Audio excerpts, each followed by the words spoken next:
तो hello guys, कैसे हैं आप सब। उम्मीद है आप सब ठीक ठाक होंगे। तो आज हम मूवी देखने वाले हैं रेड। कहानी की शुरुआत में हम देखते हैं एक फ्रैंक नाम के आदमी को, जो कि एक बुढ़ा आदमी है। दिखने में तो ये बहुत सीधा साधा नॉर्मल सा आदमी नज़र आता है और ये एक्सरसाइज कर रहा होता है। फिर ये फ़ोन लगाता है एक सारा नाम की लेडी को। ये किसी बैंक में काम कर रही होती है। ये उससे फालतू की बात करता है और फिर यूँ ही आज का दिन गुजर जाता है।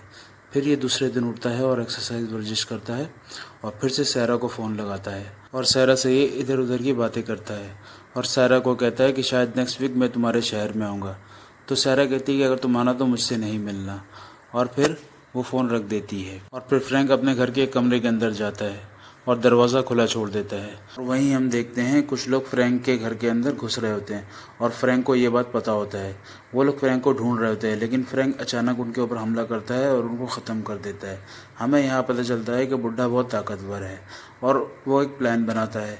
वो कुछ गोलियां फ्राई करने के लिए रख देता है, जिससे गोलियां चलनी शुरू हो जाती हैं। घर के अंदर की गोलियां चलती हैं और बाहर भी कुछ लोग छुपे होते हैं। जैसी गोली चलती है वो लोग भी बाहर से खूब गोलियां चलाते हैं इसके घर के अंदर।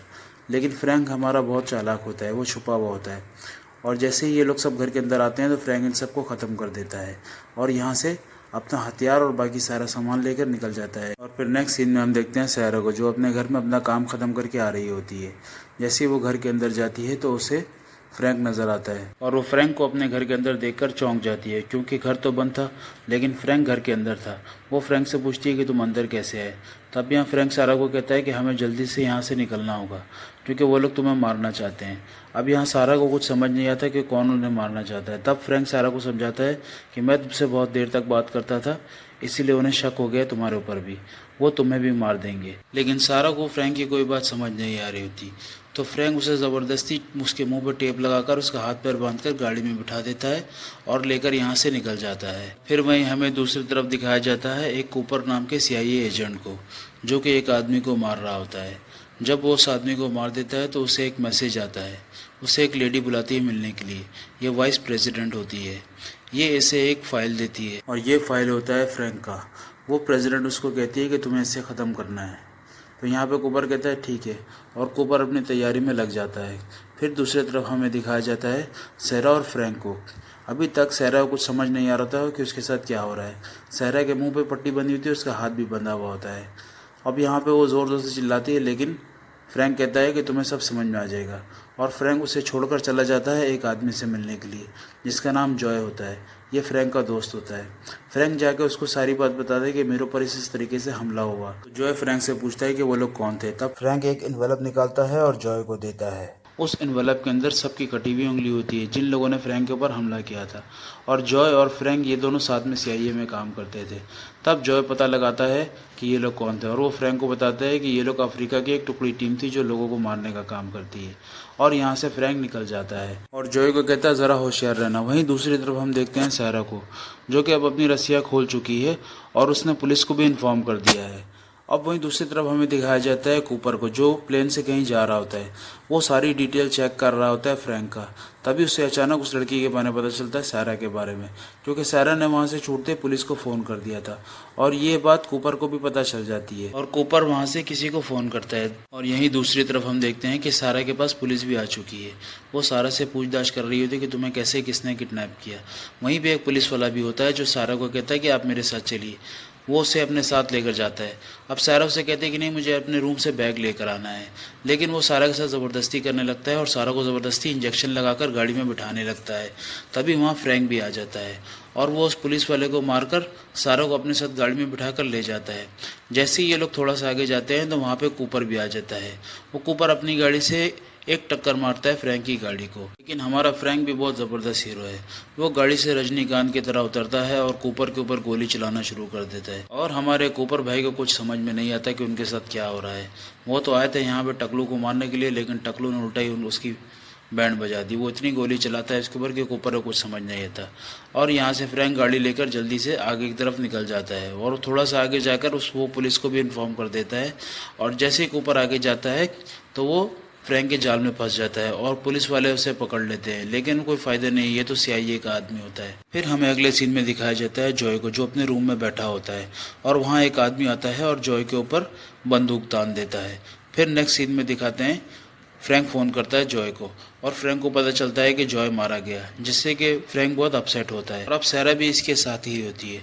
अब सारा को समझ में आ गया है कि ये झूठ नहीं कह रहा था, अगर वो अकेले रहती तो शायद मारे जाती। अब यहाँ पे इन दोनों को पता चलता है, यानी फ्रैंक को पता चलता है एक रिपोर्टर के बारे में, जो कि एक चाइनीज़ होती है और वो भी मारी जाती है। फिर ये दोनों डिसाइड करते हैं उस रिपोर्टर के घर जाने के, और फ्रैंक और सारा दोनों पहुंच जाते हैं उस रिपोर्टर के घर पे। वहाँ पे उसकी माँ से ये लोग बातचीत करते हैं, और वहाँ पे उसकी माँ फ्रैंक को और सारा को एक कार्ड देती है।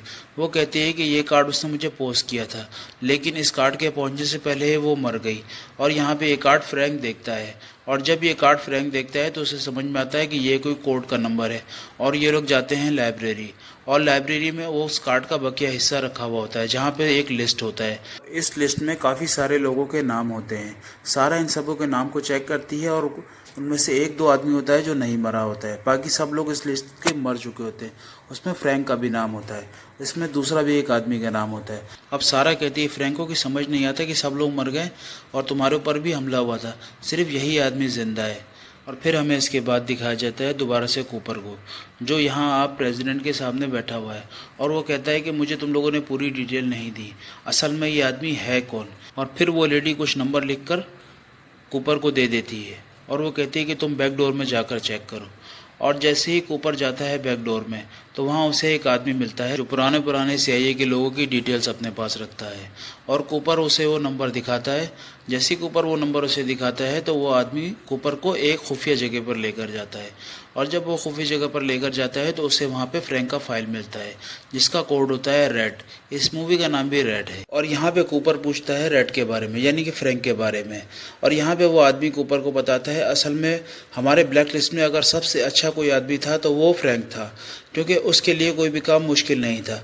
उसने बहुत सारे लोगों को मारा है, उसने सरकारें गिराई हैं। और यहाँ कूपर को पता चलता है कि असल में ये रेड बहुत ख़तरनाक आदमी है। खैर, हमें नेक्स्ट सीन दिखाया जाता है जहाँ पे फ्रैंक और सारा एक जगह पर जाते हैं, और जैसे ही ये लोग अंदर घुसते हैं एक आदमी अचानक से इनके ऊपर आकर गन तान देता है। ये आदमी फ्रैंक का दोस्त ही होता है, इसका नाम मार्विन होता है। ये लोग सब पहले CIA में साथ काम कर चुके होते हैं। और यहाँ पे फ्रैंक मार्विन को कहता है कि मुझे तुम्हारी मदद चाहिए, और ये लोग एक खुफिया रूम में जाते हैं। यहाँ मार्विन का भी अपने खुफिया रूम होता है। ये पहले इंटेलिजेंसी का बहुत अच्छा आदमी था। फिर हम देखते हैं कि फ्रैंक वही पेपर मार्विन को देता है जो उस चाइनीज़ लड़की के बुक से उसे मिला था, और वो उसे सारा डिटेल बताता है कि ऐसे ऐसे CIA हमारे पीछे पड़ी हुई है। और मार्विन उस पेपर को लेकर अपने काम में लग जाता है, और वो बहुत जल्द पता लगा लेता है कि इस पेपर में एक बचा हुआ आदमी किधर है। और अब ये तीनों यहाँ से तैयारी करके निकल जाते हैं उस आदमी के पास जाने के लिए। और जैसे ही ये लोग जा रहे होते हैं, यहाँ पे मार्विन को एक औरत के ऊपर शक होता है, और वो उसे पकड़ कर ले जाता है साइड में। ये एयरपोर्ट होता है, वो उसके ऊपर गन लगा देता है और कहता है कि तुम मेरा पीछा क्यों कर रही हो। यहाँ पे फ्रैंक आके कहता है मार्विन को कि तुम बहुत ज़्यादा शकी हो गए हो, तुम वैसे ही सबके ऊपर शक कर रहे हो, और उसे छोड़ने के लिए कहता है। और मार्विन उसे छोड़ देता है। और फिर ये लोग पहुंचते हैं उस आदमी के पास। वो आदमी एयरपोर्ट का हेड होता है, एयरपोर्ट में काम कर रहा होता है। वो उसे सारी डिटेल बताता है फ्रैंक कि इस तरीके से हमारे पास एक लिस्ट है, और तुम भी उस लिस्ट में शामिल हो, और तुम अभी तक बचे हुए हो। ये लोग ये बात कर ही रहे होते हैं कि यहाँ पे मार्विन देखता है एक हेलीकॉप्टर को, और वो फ्रैंक को बताता है कि ये वही हेलीकॉप्टर है जो मैंने एयरपोर्ट पे देखा था, वो हमारा पीछा कर रहा है, और वो औरत भी उसके साथ मिली हुई थी। ये बात कर ही रहा होता है, तभी वो एयरपोर्ट का जो हेड होता है वो उठ के जाता है और कहता है मैं देखता हूँ। और जैसे ही ऊपर उठता है एक सीधा गोली चलती है, और उसे गोली लगती है और वो मारा जाता है। और ये लोग यहाँ से बच के निकलने की तैयारी शुरू करते हैं, जल्दी जल्दी बाहर भागते हैं। जैसे ही ये लोग बाहर निकलते हैं, इनके ऊपर गोली चल रही होती है। हर जगह CIA के लोग फैले हुए होते हैं और उनके ऊपर गोली चला रहे होते हैं। वहाँ से कूपर भी LCD में ये सब कुछ देख रहा होता है सैटेलाइट के ज़रिए से, और वो अपने आदमी को कहता है कि किसी भी हाल में ये लोग बचने नहीं चाहिए। फ्रैंक और बाकी के सब लोगों को मार दो, जो कुछ भी होगा मैं संभाल लूँगा। और वो लोग अंधाधुन इसके ऊपर गोली चलाते हैं। और यहाँ पे वो लेडी भी आती है जो मार्विन ने एयरपोर्ट में शक की वजह से पकड़ा था। और हमें यहाँ पता चलता है कि मार्विन का शक बिल्कुल दुरुस्त था। वो एक बहुत बड़ा सा एक बाजूका लेकर आती है, यानी कि रॉकेट लॉन्चर अपने कंधे पे लेकर आती है और उनके ऊपर हमला करती है। लेकिन हमारा मार्विन भी कुछ कम नहीं होता तो बुढ़ा है लेकिन कम नहीं होता। वो भी एक जेम्स बॉन्ड की तरह गन निकालता है, और जैसी वो औरत फायर करती है मिसाइल से, वो उस मिसाइल को ही शूट कर देता है, और धमाके से वो औरत भी मारी जाती है। और फिर ये लोग यहाँ से निकल जाते हैं। फिर हमें दिखाया जाता है कि फ्रैंक जाता है एक इवान नाम के आदमी के पास, और यहाँ पे इन दोनों की काफ़ी देर बातचीत होती है। और यहाँ पे फ्रैंक इवान को कहता है कि मुझे CIA के अंदर घुसना है, और यहाँ पे इवान भी उसे पता वगैरह बता देता है कि तुम्हें किस तरीके से CIA के अंदर घुसना है। तब हम दूसरे सीन में देखते हैं कि यहाँ पे सारा और फ्रैंक दोनों CIA के दफ्तर के अंदर घुस जाते हैं और ये लोग सीधा उस जगह पे जाते हैं जहाँ पे वो आदमी बैठा होता है जिसके पास इन्फॉर्मेशन फाइल होती है सबके पास। और जैसे ही वो फ्रैंक को देखता है वो उसे पहचान जाता है। वो कहता है कि तुम्हें देखकर बहुत खुशी हुई। अब यहाँ पे फ्रैंक उससे थोड़ा बहुत सवाल जवाब करता है तो वो उसे बता देता है कि कौन सा CIA आदमी उसके पीछे लगा है। वो कूपर के बारे में भी इसे बता देता है। और जैसे ही यहाँ से फ्रैंक निकलता है तो उसका सामना हो जाता है कूपर के साथ। यहाँ इन दोनों की बहुत हाथापाई होती है। यहाँ बहुत ज़बरदस्त किस्म का इन दोनों का फाइट हमें देखने के लिए मिलता है। लेकिन हमारा बुढ़ा फ्रैंक भी बहुत ताकतवर है और कूपर जवान होने के बावजूद भी उसका मुकाबला नहीं कर सकता और फ्रैंक यहाँ से बच के बाहर निकलने में कामयाब हो जाता है। लेकिन फ्रैंक को फिर भी हाथ में गोली लग जाती है। अब ये लोग जैसे ही बाहर की तरफ निकलते हैं तो यहाँ पे मार्विन एक एम्बुलेंस लेकर खड़ा होता है। अब जैसे ये लोग एम्बुलेंस का गेट खोलते हैं तो वहाँ उन्हें जॉय भी नज़र आता है। ये जॉय वही आदमी जिसका पहला दोस्त होता है जो मर चुका होता है। लेकिन फिर यहाँ से थोड़ा सा फ्लैशबैक दिखाया जाता है जिसमें जॉय को वो आदमी मारने आया होता है, लेकिन वो जॉय को मार नहीं पाता और जॉय ने उसको ही मार दिया होता है, इसीलिए जॉय अभी तक जिंदा होता है। खैर यहाँ से फ्रैंक और सारा को ये लोग एम्बुलेंस में बैठाते हैं और आगे की तरफ लेके जाते हैं। अभी यहाँ पे फ्रैंक को चोट लगी हुई होती है और उसे गोली भी लगी होती है। तब ये लोग डिसाइड करते हैं कि एक लेडी के पास जाने में जिसका नाम विक्टोरिया होता है। अब ये लोग विक्टोरिया के पास जाते हैं और विक्टोरिया भी CIA में पहले इनके साथ काम कर चुकी होती है। हमें नज़र आता है विक्टोरिया ने भी कहीं एक गन छुपाया हुआ होता है, यानी कि ये जितने भी हैं ये सब के सब बुड्ढे ख़तरनाक हैं। खैर यहाँ पे सारा देखती है फ्रैंक को और वो फ्रैंक से थोड़ी बहुत बातचीत करती है और वहीं पीछे हमारा मार्विन भी छुप के उसकी जासूसी कर रहा होता है। विक्टोरिया कहती है कि मार्विन को कहो अंदर आ जाए क्योंकि उसे भी सब कुछ पता होता है। और यहाँ पे ये लोग सब अंदर आ जाते हैं और विक्टोरिया यहाँ पे फ्रैंक का इलाज करती है। उसके हाथ से गोली निकालती है, उसको बैंडेज पट्टी वगैरह बांध देती है। फिर ये लोग जाते हैं एक मिस्टर टर्निंग के पास। ये लोग यहाँ पे अपना भेस बदल कर जाते हैं टर्निंग के पास और जैसे ही ये लोग अंदर जाते हैं बाहर से विक्टोरिया भी स्नाइपर से इन लोगों का निशाना लेके बैठी हुई होती है। और यहाँ दूसरी तरफ हम देखते हैं कूपर को, जिसको प्रेसिडेंट एक टिप देती है कि ये लोग इस जगह पे हैं और हमारा कूपर भी इस जगह पे पहुंच चुका होता है अपनी CIA की पूरी टीम लेकर साथ। और हम अंदर का सीन देखते हैं जहाँ पे फ्रैंक और उसके दोनों दोस्त मिस्टर टर्निंग को पकड़े हुए होते हैं और उससे पूछते हैं कि ये सारा चक्कर क्या है, इस लिस्ट में तुम्हारा भी नाम है और तुम अभी तक जिंदा हो और बाकी के सब लोग मर चुके हैं, तो मुझे बताओ आखिर में ये बात क्या है। और फिर हमें यहाँ पे पता चलता है कि प्रेसिडेंट ने, जो वाइस प्रेसिडेंट होती है, उसने ही इन सबको मरवाने के लिए कहा होता है क्योंकि प्रेसिडेंट ने अपने फ़ायदे के लिए 1981 में एक गांव के बहुत सारे लोगों को मरवाया होता है और अब वो चाहती है कि पीछे कोई भी सबूत ना रहे क्योंकि ये जितने भी लोग होते हैं इन्होंने ही उन लोगों को मारा हुआ होता है, इसीलिए वो वाइस प्रेसिडेंट नहीं चाहती कि कोई भी बचे। फिर हम आगे की सीन में देखते हैं कि कूपर ने इस जगह को चारों तरफ से घेर लिया होता है और वो इन्हें कहता है कि अगर तुमने अपने आप को सरेंडर कर दिया तो मैं वादा करता हूँ कि तुम्हें कोई नहीं मारेगा और अगर तुमने सरेंडर नहीं किया तो तुम सब मारे जाओगे। तब वहाँ से फ्रैंक कहता है कि ठीक है मैं बाहर आ रहा हूँ और यहाँ पे जॉय कहता है कि हम में से किसी न किसी को कुर्बानी देनी होगी।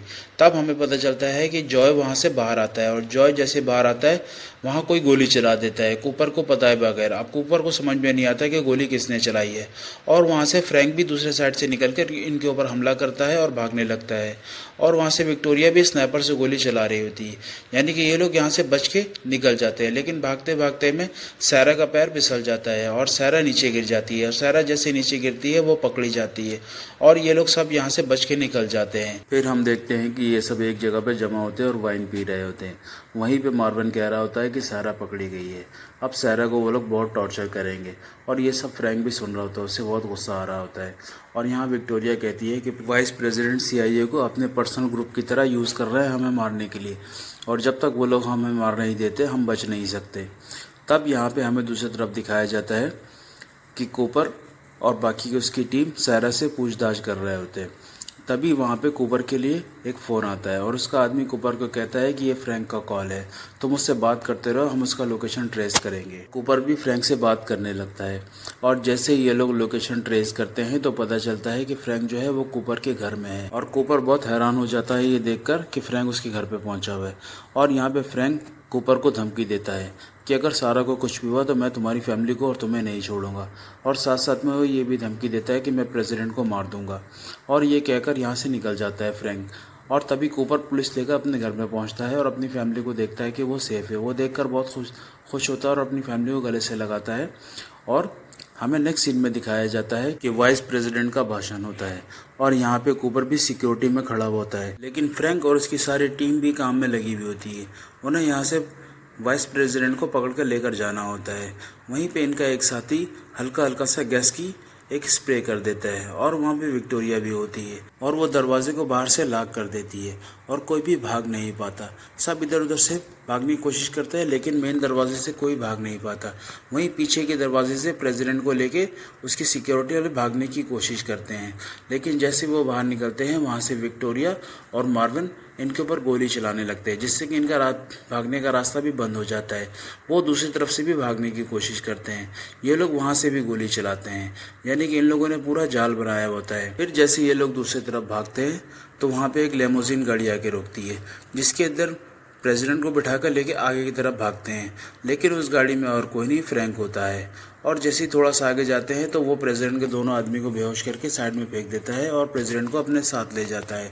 थोड़ी देर के बाद हम देखते हैं कि यहाँ पे कूपर के पास फ्रैंक का फ़ोन आता है और वो कहता है कि सारा को यहाँ लेके आओ, अगर सारा को तुम लोगों ने यहाँ नहीं लाया तो मैं प्रेसिडेंट को मार दूंगा। थोड़ी देर बाद हम देखते हैं कि CIA के बाकी के लोग सैरा को अपने साथ ले आते हैं और वहाँ कूपर भी होता है और यहाँ पे वो आदमी भी पहुँच चुका है, तो है जो जिसका नाम मिस्टर टर्निंग होता है। असल में यही मेन हरामी होता है, यही विलन होता है, इसने ही सारा कुछ किया हुआ होता है। और यहाँ पे प्रेसिडेंट कहता है कि इनको बताओ कि तुमने ऑर्डर दिया था, मैंने कुछ नहीं किया, मैं बस ऐसे एक मोहरा हूँ। और यहाँ पे टर्निंग नाम का जो आदमी होता है वो सीधा एक गोली मार देता है प्रेसिडेंट के पैर में, जिससे प्रेसिडेंट बैठ जाता है। और यहाँ पे CIA की जो एजेंट होती है, जो हेड होती है, वो कूपर को कहती है कि फ्रैंक को हथकड़ी लगाओ और इन दोनों को मार दो, और जब तुम इन दोनों को मार दोगे तो CIA का हेड तुम ही बन जाओगे। और यहाँ कूपर के पास कोई चारा नहीं होता दूसरा, वो आके फ्रैंक को हथकड़ी लगाता है और चुपके से फ्रैंक के हाथ में चाबी भी रख देता है। और ये लोग यहाँ पे चाल खेलते हैं और यहाँ पे फ्रैंक के सारे लोग भी छुपे होते हैं, विक्टोरिया, मार्विन और बाकी के सब लोग भी छुपे हुए होते हैं। अब जैसे फ्रैंक थोड़ा सा आगे बढ़ता है तो टर्निंग गन ताक देता है फ्रैंक की तरफ, लेकिन जैसे वो गन ताकता है फ्रैंक की तरफ, वहाँ दूसरी तरफ से गोली चलने लगती है, हर तरफ से गोली चलती है, सारे लोग मर जाते हैं। और फ्रैंक भी आगे बढ़ता है और टर्निंग की गर्दन पे एक हाथ मारता है, जिससे कि वहाँ टर्निंग का भी काम तमाम हो जाता है और यहाँ से सब अपने अपने रास्ते निकल जाते हैं। फिर हम नेक्स्ट सीन में दिखाते हैं कि फ्रैंक और बाकी के सब लोग इसके साथ ही एक गाड़ी में जा रहे होते हैं और यहाँ पे फ्रैंक कहता है मार्विन को कि कोई हमारा पीछा भी नहीं कर रहा, और यहाँ विक्टोरिया भी कहती है कि अब हम आज़ाद हैं। और यहाँ पे फ्रैंक बहुत खुश होता है क्योंकि सारा उसके साथ होती है।